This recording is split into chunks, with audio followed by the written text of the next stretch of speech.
هغه کولی شي د انګور ډېر مخ خلاص د خلکو مخ خلاص هغه خاطر اوس کېږي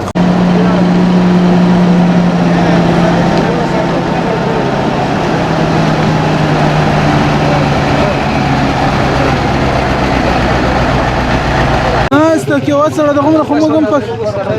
موږ هم پښتانه یو وروره فایده ده بس دغه غریبان ټول ولاړ دي باید د شکایت شروع درته وکړي